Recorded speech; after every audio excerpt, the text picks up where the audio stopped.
जी, वालेकुम अस्सलाम वरहमतुल्लाहि वबरकातुहू। कैसे हैं बाबा? जी, अल्लाह का शुक्र। लास्ट टाइम मैं टेस्टिमोनी अपनी इमानत पूरी नहीं दे सकी। इस दफा मैं लिख के रखी हुई है मैंने, ताकि हो! थोड़ी अच्छा। मुश्किल ना हो। लेकिन ये भी जी, थोड़ा जी, सा जी। लेकिन ये भी आपके लिए थोड़ा सा हो सकता है ऑडियंस के लिए मुश्किल हो, तो फिर हुँ, बेयर करना, क्योंकि मेरी रीडिंग थोड़ी सी स्लो है। और ऐसा है कि ऑलमोस्ट 30 मिनट काउंट डाउन है। मैंने देखा था रीड आउट करके, तो इतना तो टाइम थोड़ा सा मुझे दे दीजिएगा प्लीज। अच्छा, वैसे मैंने सारा कुछ डन करके रखा हुआ था। मैं तो आने के पे तैयार थी। अगले ही दिन मैंने इन ड्राइव बुक करा ली थी, क्योंकि वापस जाते हुए बड़ा मुश्किल हो रख गया था मेरे लिए। इंसान कितने ही प्लान्स क्यों ना बना ले, होता वही है जो रब की चाहत होती है। लास्ट दुआ सेशन में ड्यूरिंग दुआ मेरे दिल से आवाज आई कि मेरे दिल में चोर है। बाकी का दुआ सेशन इधर उधर क्या देखना था, ये चोर ही ढूंढते गुजर गया। मेरा चोर मेरे अंदर था या बाहर था पता नहीं, पर मैं इस चोर के साथ अबू धाबी वापस नहीं जा सकती, इसीलिए इमानत देने के लिए आई हूँ।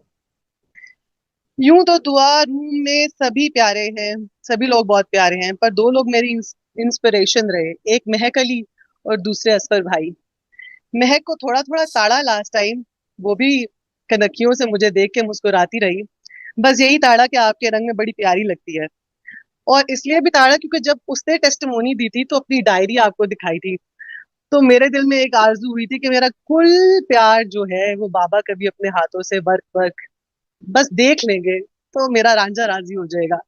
And I really thank you कि आपने मेरा रांझा राजी कर दिया लास्ट टाइम।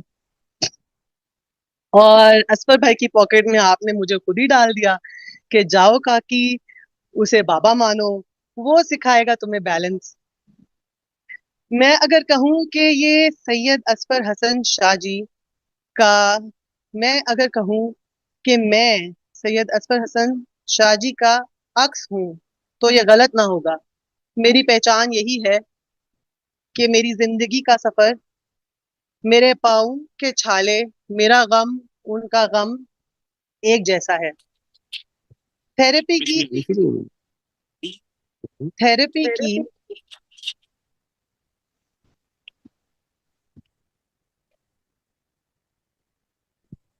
थेरेपी की तो 8 डे मुझसे चला नहीं जा रहा था। पाँव पर प्यार से हाथ फेरा तो देखा कि छाले पड़े हुए हैं। हैरत से पाँव देखते देखते मुझे मेरे बचपन के 5 से 7 साल की उम्र के एड़ियों में दोपहर में जो मुझे दर्द होता था, दोपहर से शाम तक, वो दर्द याद आ गया। मुझे नींद नहीं आती थी दोपहर में, मैं रोती थी, एड़ियां पटखा करती थी जमीन पर। अम्मी दम करके मेहंदी लगाती थी, किसी ने कहा था कि नजर लग गई है, ऐसे दम करो और मेहंदी लगाया करो इसे। आज एक गवाही मेरे जिम्मे है, और ये ड्यूटी बहुत बचपन में भी मैंने मुझसे ली गई थी, जब अकेली मैं थी और मेरे बड़े थे। मैंने गवाही दी थी कि मेरी 3 नस्लों में सांप की तरह अपने ही अंडे नोच खाने की बीमारी मौजूद है। बड़ों ने सब जानते बूझते भी झुटलाने की कोशिश की, पर मेरी अम्मी ने सबको बोल दिया कि आज के बाद किसी ने मेरे अंडे की तरफ रुख किया तो इतने डंडे पड़ेंगे कि याद रखेगा। अम्मी ने एक तरफ की आग से तो बचा लिया मुझे, पर बाजारों की तपती धूप से और आंगन के चिराग की तपश से ना बचा सकी। लेकिन मुझे खुदा ने हौसला दिया जुल्म को रोकने का। मैंने नन्हे हाथों से जुल्म को रोका। जब थोड़ी समझ आई, मैंने पहली माफी, सबसे पहली माफी, वो भी बड़े बचपन में दी। टुकड़ों में जाती पस पड़ी बूढ़ी मैयत को दी, और फिर बिना किसी सॉरी बोले ही सभी, बिना किसी के भी सॉरी बोले सभी को माफ कर दिया मैंने। इनफैक्ट एक रिटर्न सॉरी भी दी। मुझे चादर देने की बजाय चादर छीनने वाले हाथों को। वक्त गुजरता गया, सवाल का जवाब नहीं मिलता था कि ऐसी क्या वजह होती है कि इंसान दरिंदगी की सिर्फ पर चला जाता है, सांप बन जाता है, अपने अंडे खाने लगता है, और यही ट्रेट रिपीटेटिवली डीएनए में मौजूद होता है। थेरेपी के 7 डेज में मेरे अंदर से जवाब मिला। अंदर से जवाब भी ऐसे मिला जैसे मैं आपसे बात कर रही हूँ। मैं अपने शहजाद साहब को बताती रही, उनसे बात करती रही, और वो मेरे अंदर के जवाब खुद ब खुद निकलते रहे कि जब इंसान हरामखोरी करता है, जवाब ये था कि जब इंसान हरामखोरी करता है तो वो ऐसे करने पर मजबूर हो जाता है। हरामखोरी रिश्वत भी हो सकती है, किसी मासूम की इज्जत भी हो सकती है, नाजायज जमीन पर कब्जा भी हो सकता है, और इस सब में सिसकती रूहों की आह जो नस्लें उजाड़ देती है। Fair enough, I got my answer of one side of my picture. दुआ का सफर, अपनी पहचान का सफर, कुछ लोगों पर ऐसे ही हकीकत खोलता है कि वो तौबा करते, पर उन्हें अल्लाह जी माइक्रोस्कोपिक व्यू दिखाने बिठा देता है। ऐसा ही मेरे साथ हुआ। अल्लाह जी ने मुझे माइक्रोस्कोपिक व्यू देखने के लिए बिठा दिया, माइक्रोस्कोप मुझे थमा दी।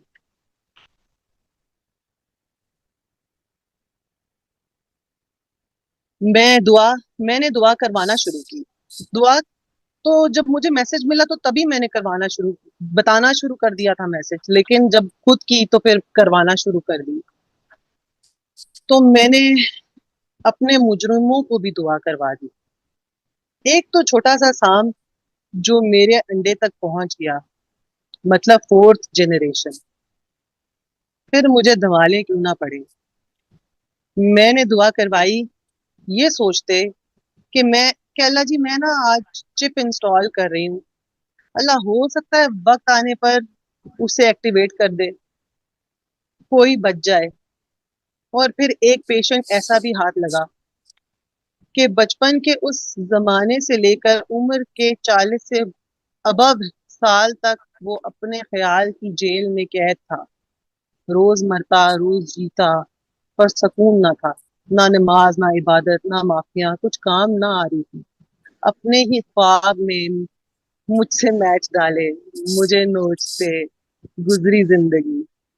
फिर वो वक्त आया जब मैंने थेरेपी की, तो वही वो वक्त भी आया कि मेरे से माफी मांगी, जबकि मैं तो पहले ही रिटर्न माफी दे चुकी थी। मैंने दुआ करवाई, थेरेपी बताई, और रिमाइंडर देती रही कि सुन लो, कसीदा सुन लो।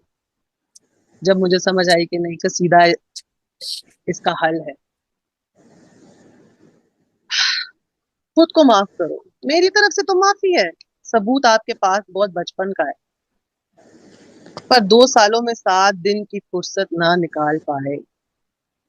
अल्लाह की मर्जी है, वो हमें दिखाता है कि तुम जो चाहे कर लो, उल्टा भी लटक लो, सब चीटिंग करा दो, पर मुझे इनकी पेशी नहीं मंजूर। मैं इनको ऐसा घुमा दूंगा कि इनको समझ ही नहीं आएगी, कभी मौका ही नहीं दूंगा कि अपने अंदर झांकें। मैं समझती हूँ कि उसकी माँ की कोई दुआ लगी होगी उसे, कि शायद जो सजा मिल रही थी और माफी तक पहुंच गया। मुझसे अल्लाह से मुझसे अल्लाह ने बहुत हौसले से ये 2 ऑपरेशन करवाए। रूह जल गई, पर दर्द इस लेवल पर सहना हमारे अपनी ही दुआ होती, और सारा उसी का प्रोसेस होता। किस्सा खत्म ना हुआ। एक अजीज की एबनॉर्मल प्रेगनेंसी थी जो वो अबॉर्ट करवाना चाह रहे थे। मुझसे मेरा अपना वक्त मुझ पर मेरा अपना वक्त गुजर गया। मैंने उनको दुआ का मैसेज देना चाहा तो मेरे बड़ों ने मुझे मना कर दिया कि नहीं, तुम चुप रहो। अब मुझसे चुप भी ना रहा जा रहा था, तो मैंने किसी के थ्रू भिजवा दिया कि शायद वो सुन ले और वो नन्ही जान बच जाए, शायद कोई एक जिंदगी आज बच जाए। और वो वक्त आया भी कि वो मूव करने लग गया। मीनवाइल एक दोस्त की काउंसलिंग करते हुए मलामत मिली। उसने बोला, तुम तो शिया हो गई हो, सच्ची सच्ची बताओ, क्या तुम शिया हो? इन दोनों बातों में एक शदीद गम और शदीद खुशी मौजूद थी। ये भी खुशी मौजूद थी कि मुझे भी किसी ने बाबा की तरह शिया बोल दिया है कि तुम शिया ने अली हो। इसी दौरान मैंने अपनी फर्स्ट कॉल ऑफ हार्ट पर अपने पेशेंट को बोला। शायद मैं कैफियत में थी, कह ले। शदीद खुशी थी, शदीद गम था, समझ नहीं आ रही थी कुछ भी। बहरहाल मैं तो अपने फर्स्ट कॉल ऑफ हार्ट पे अपने आप को कंपोज्ड ही समझ रही थी। और मैंने उसको बोला कि तुमसे थेरेपी नहीं की जा रही, 7 दिन नहीं निकल पा रहे, तो 7 दिन नरगिस काकी जी का धमाल देखो, पर नजर पाँव से हटनी नहीं चाहिए। मैं खुद पब्लिक प्लेस में बैठी थी और धमाल मुझे ही पड़ गई। फिर क्या था, बड़े बेआबरू होके चले, पूछा है सनम से हम, हथकड़ियां लगाए किसी मुजरिम की तरह। वो मेरे पाँव की धमक मुझे आज भी याद है, मेरे कानों में गूंजती है। कैसे हाई पोटेंसी के इंजेक्शंस, जो कि कह लें जिससे नींद आनी चाहिए थी, बेहोश होना चाहिए था, स्ट्रेचर पे लेके जाना चाहिए था, लेकिन मैं चल के गई। सबने देखा मुझे, एक बुखार से गई, लेकिन पता नहीं क्या ड्यूटी थी, क्यों थी, मुझे नहीं पता, लेकिन थी। पाकिस्तान, वो लग रहा था वो जगह जैसे पाकिस्तान है, पता नहीं क्यों ऐसा लग रहा था। एनीवे, मैं बाइपोलर डिक्लेयर हो गई, पर पेशेंट को शिफा हो गई। पेशेंट शिफायाब हो गए, जो सालों से उसको शिफा ना मिलती थी। मैं बाइपोलर नहीं हूँ, इस बात की तस्दीक आपने पहले दिन मुझे कर दी थी, और शाजी ने भी कर दी है, और अब तो मेरे अब्बू ने भी कह दिया कि तुम बाइपोलर नहीं हो। कुछ वक्त बाद पेशेंट ने कहा, हमें इस दुआ से कुछ नहीं मिला, हम क्यों किसी को माने, हमें डायरेक्ट अल्लाह पर तवक्कुल। आई रियली एंजॉय दिस मलामत। और फिर कितना रह गया काकी जी? बस बाबा, आधा सा रह गया, आधा सा रह गया, हाँ जी। आधा सा रह गया। अभी आधा आज रहते हैं? जी जी, मैं 30 मिनट्स, ओनली 30 मिनट्स। आज इस प्लेटफॉर्म से मेरी रिक्वेस्ट है। 30 मिनट्स हर बंदे को मैं 30 30 मिनट्स देने लगा, सारी रात बैठा रहूंगा। मैं मुसलसल पता नहीं कितने घंटे ड्राइव की हुई है। लेकिन बाबा, बहरहाल चले, आप कंप्लीट करें। इसमें आपने लफाजी ज्यादा कर दी, मुझे लग रहा है कुछ असल बात अगर आप करती, चले आप करती जाए, बोलती जाए, ठीक है। अपने फ्लो में जो आपने लिखा है बोलें। Thank you. आज इस प्लेटफॉर्म से मेरी, एक्चुअली वो डिटेल इतनी बात करने की शायद आदत है, और इस तरह से इस हवाले से कभी बात नहीं की, ये एक वजह है शायद।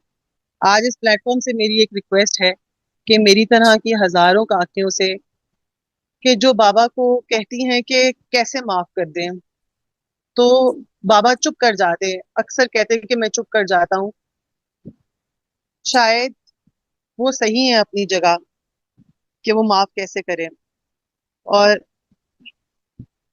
मैं चाहती हूँ कि, मैं रिक्वेस्ट करती हूँ कि अगर किसी ने कभी आपको मोलेस्ट किया हो, तो आप उसको माफ कर दें। करबला से शाम तक के सफर करने वाली काकियों से बढ़कर तो नहीं है ना आपकी सर की वैल्यू। उन्होंने भी तो अपने पर उठने वाली निगाह को माफ किया होगा। मैं रिक्वेस्ट करती हूँ कि आप माफ कर दें, चाहे कोई आपका बाप है, भाई है, चचा है, दादा है, कजन है, कोई रिश्ता क्यों ना है, कि आप माफ कर भी देंगी तो उनकी पेशी नहीं है, पर आप नफरत की आग से तो निकलेंगी। साइकिल कहीं तो ब्रेक होगा, कहीं से तो खैर फूटेगी। आप हिदायत की दुआ दे दें, कह दें कि मैंने अपने डीएनए में मौजूद खबासत को माफ किया, तो तू भी मेरे डीएनए में मौजूद हरामखोरी को माफ कर दे। पर कोई माफ करने को तैयार तो हो। मुझे मुझे हुक्म अजान था, सो मैंने आज अपने हिस्से की अजान दे दी। किसी एक को भी मेरी बात समझ में आई तो मैं समझूंगी कि मेरी ज़कात कबूल हो गई।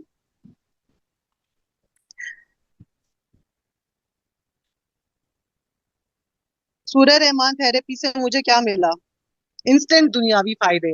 बेटा मिला, नौकरी मिली, दोस्त के हस्बैंड की माफी मिली, एक यूनिवर्सल हल मिला, मेरे बहुत से सवालों के जवाब मिले।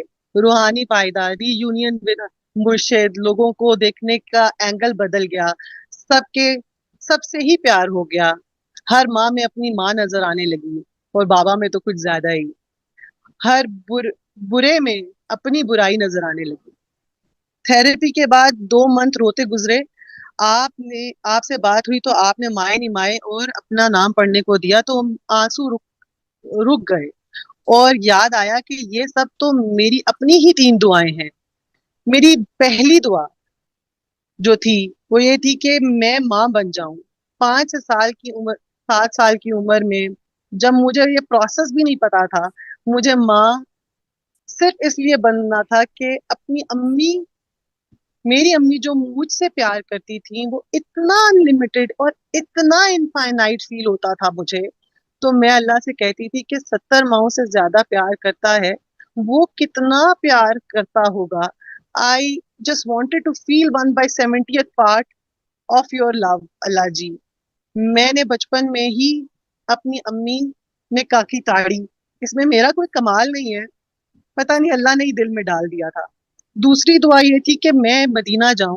इस दुआ में भी बहुत इस दुआ ने भी बहुत घुमाया। मैं सोचती थी कि हस्बैंड के साथ शादी के बाद उम्रा पे जाऊंगी, और कोई अम्मी की तरह कायम नमाज वाला लाइफ पार्टनर मिलेगा तो नमाज कायम हो जाएगी।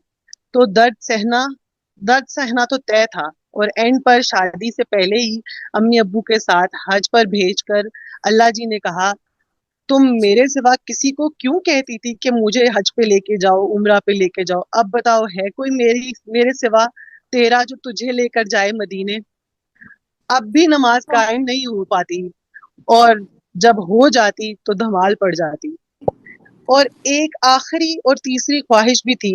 मेरी जिंदगी का आधा कर मेरी पहली ख्वाहिश या दुआ की वजह से है। उसने मुझे माँ के जाने के बाद माँ की ड्यूटीज भी ली, अभी भी ले रहा है, और अब तो मलामत के साथ अनकंडीशनली करनी पड़ती।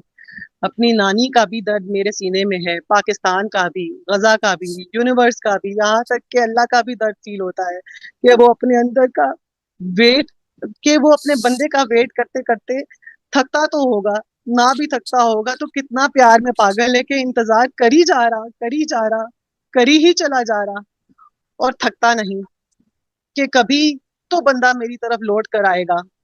वो तो वो भी तो कहता होगा कि की हाल सुनावा दिल दा, कोई महरम राज नहीं मिलता। असफर भाई ने मुझे समझाया कि कभी बेटा कट जाती है, आ कभी आ जाती है। असफर भाई ने मुझे समझाया यार कि बेटा नेट का आ दूसरे पे जाके चेक करो तो आ रहा है। नहीं, ये फिर ज्यादा लोगों का कनेक्ट होगा। हाँ, इससे कनेक्ट करके देख लो फिर, क्योंकि मेरे इसमें आवाज बीच में कट जाती है। तो है आवाज ठीक आ रही है यूट्यूब पे या फेसबुक पे? जी डॉक्टर साहब, आवाज बिल्कुल ठीक आ रही है। अच्छा, वो कह रहे थे कि शायद मेरे नेट में मसला है, तो वो चेंज करने लगे, तो वाईफाई पे कर रहे थे। नहीं सर, ठीक है। वो कह रहे हैं ठीक आ रही है। चले ठीक आ रही है तो बस ठीक है फिर। जी काकी जी, असफर भाई ने इनकी मुझे आवाज समझाया मेरे कि हैंड फ्री में शायद कट जाती है जी। बेटा आप सबकी मामा नहीं है, आप अल्लाह नहीं हो। आप अपने आप से प्यार करते, खुद को भी नहीं दुखाते। आ, आप अब धमाल में इसलिए हो कि कहीं ना कहीं आप पार्टी बन रही। So I learn the lesson hard way. उन्होंने बोला कि माँ वाली ड्यूटीज आपकी आपके बच्चों पर है। असफर भाई ने जब नाम पढ़ाया तो जली राख की नजर खुद पर पड़ी। पता चला कि ये पॉइंट ऑफ सरेंडर भी जीरो तक होता। जीरो का नैनो पार्ट कुछ नहीं होता। जीरो होने में मिलेगा, 100th पार्ट ऑफ जीरो होने में नहीं मिलेगा। I think nobody else can do duty on me such beautifully and patiently. The way he reached to my bubble breaking point was amazing. पहली दफा उनके कहने पर जब मैंने स्कार्फ ढीला किया, क्योंकि मैं तो प्रॉपर अबाया करती थी, नाच छोड़ी, कलाम गाने सब छोड़ा, दिल में नाद बनने पर थॉट को कट करके अपना नाम पढ़ा तो जैसे अंदर से वॉमिट हुई और आंसुओं की। मैंने उनको मैसेज किया कि एक बार मुझसे मेरी मामा बनकर कॉल करें, अम्मी बनकर कॉल करें, जैसे बेटियां ससुराल में हस्बैंड के जाने के बाद माओ को कॉल करती। लेकिन मैंने फिर उनका भी बुत तोड़ दिया और मैसेज डिलीट कर दिया कि मारू तो हमेशा से मेरे साथ ही थी, तो मुझे किसी की शिकायत नहीं लगानी, इवन मामा शाह को भी नहीं लगानी। अगर बंदा प्रॉपर सरेंडर करे तो नाम पढ़ने वाली दुआ से वो पॉइंट जरूर आता कि असल नुक्ता मिल जाता जहां से सफर शुरू हुआ होता। जैसे आपने मुझे जब नाम पढ़ने को दिया था तो मैं अपनी तीसरी दुआ या ख्वाहिश कुर्बान तो कर रही थी पर चीखें मार रही थी। पर जब नाम पढ़ा तो हंसते हंसते ख्वाहिश कुर्बान कर दी। अब उसके लिए दुआ नहीं करती, बल्कि कोई भी दुआ नहीं करती। सुकून.com होगी ये जिंदगी। मेरे बड़ों को लेकर मेरे अंदर एक और दर्द भी है, मेरी दूसरी साइड के बड़ों को लेकर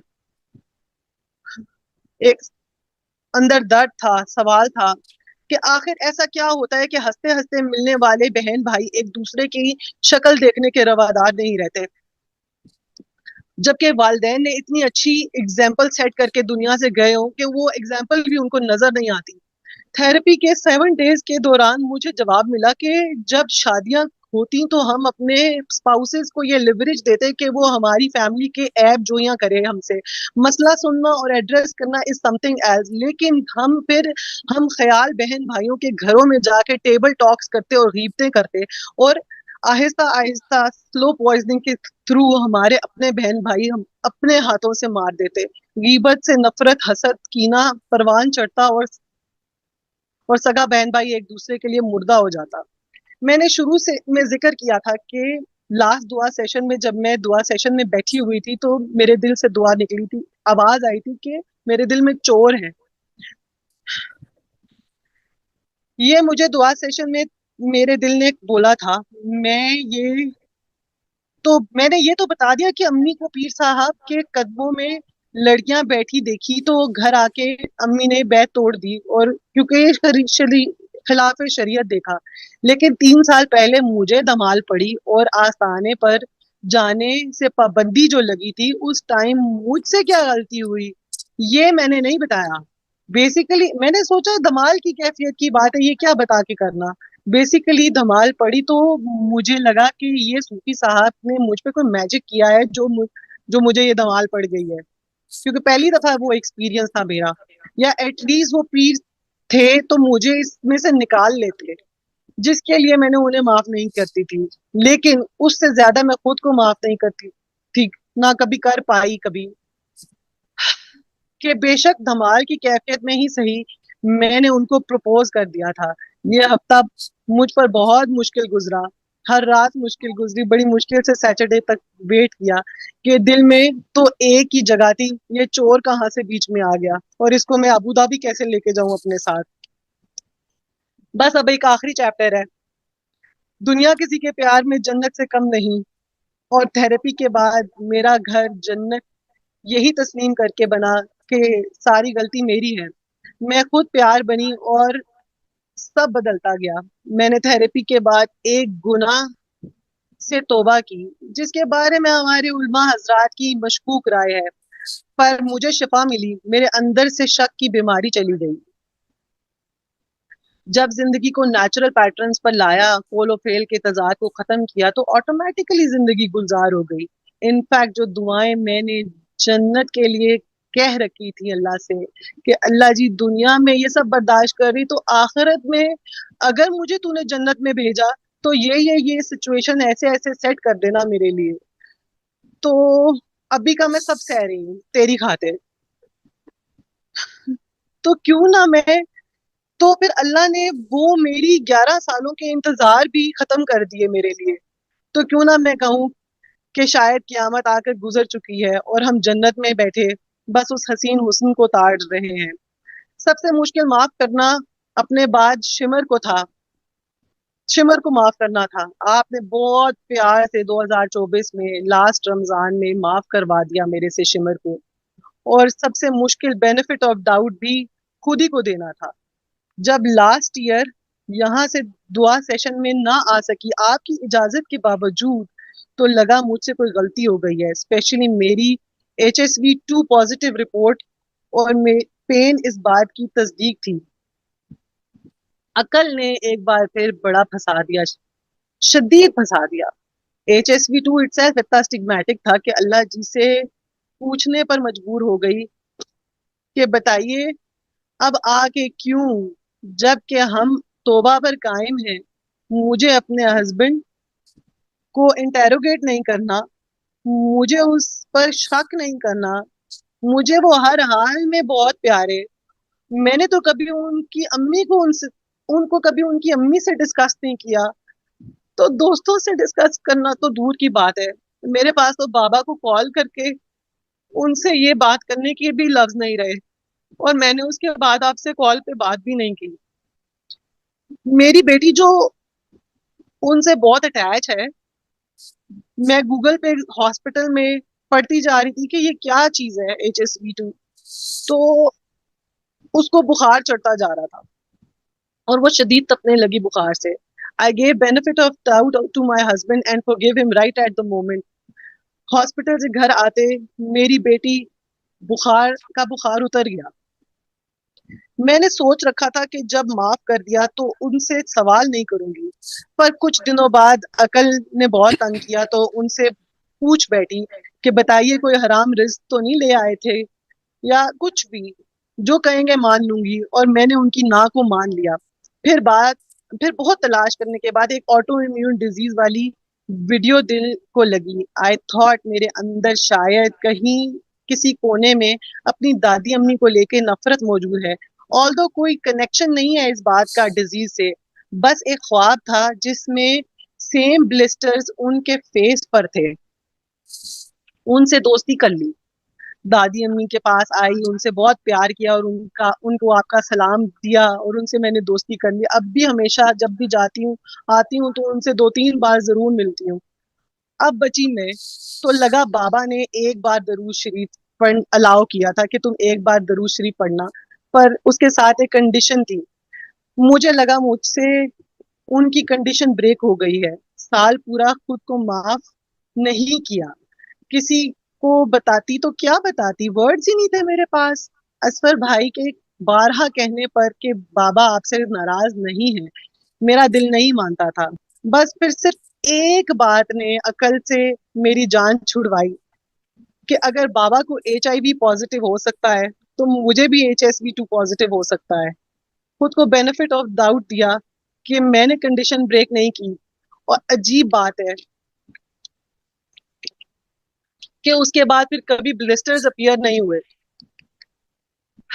इस दर्द से ये फायदा हुआ कि मैं अपनी कंडीशन के हवाले से एक्स्ट्रा कॉशियस हूँ और बड़े ही कॉशियसली दरूद शरीफ विद कंडीशन पढ़ती हूँ। उन 3 ब्लिस्टर्स की एक्सट्रीम पेन में मैंने एक कलाम लिखा, हुसैनियत और सरकार की शान में एक सलाम लिखा। बस यही वो बात थी कि दिल कहीं ना कहीं कहता था कि नहीं उरिया, तेरी गलती नहीं है। हुसैनियत और बड़े बाबा की शान में मैंने जो सेहरा लिखा है उनके उर्स पर, जिंदगी रही और बाबा ने जब कहा तब सुनाऊंगी।